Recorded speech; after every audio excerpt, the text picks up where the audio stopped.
Good evening, everyone. My name is Preeti Soni.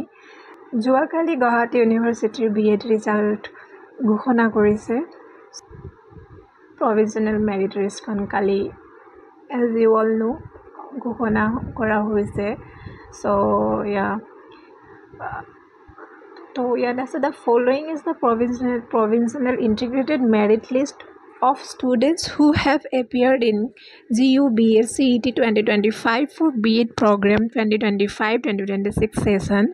So this list is for immediate reference only in case of any mistake that might have.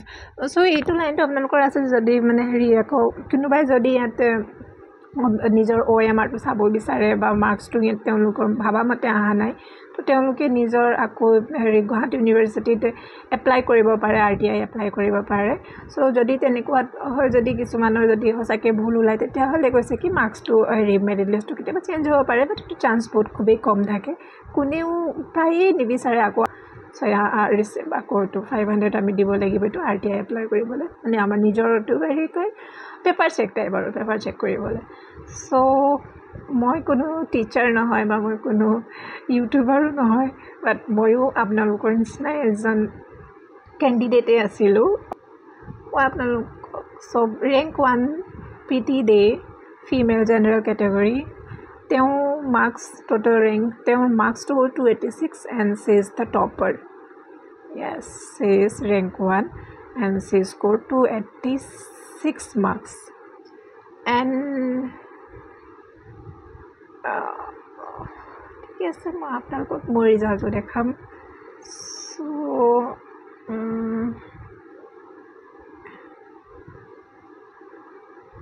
and yeah, this is my result. 58 rank. My name is written there, Preeti Kumari Soni.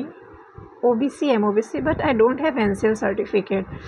So, and I scored 239 marks and my rank is 58.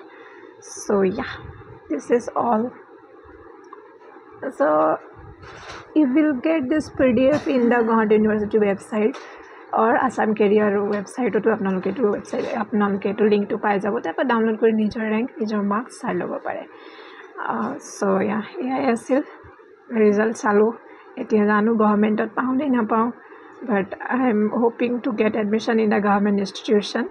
So if I will get and মই দুজন মানে ইউটিউবাৰৰ ভিডিঅ'ত কিছুমান এনেকুৱা information পালোঁ যোনটো মানে মই কেতিয়াবা ভাবাই নাছিলোঁ আৰু ডাউটফুল আছিলে।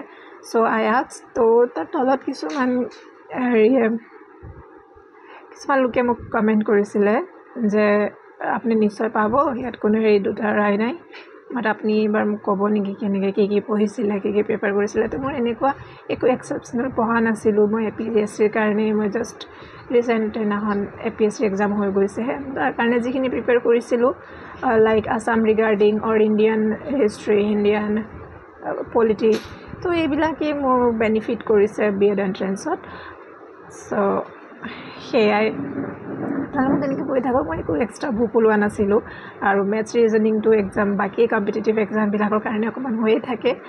চ' সেয়া আমি তেনেকেই মষ্টলি ইউটিউবৰ পৰাই মই পঢ়িছিলোঁ। Thank you for watching my video and I will again come with a new update regarding my admission. Thank you so much.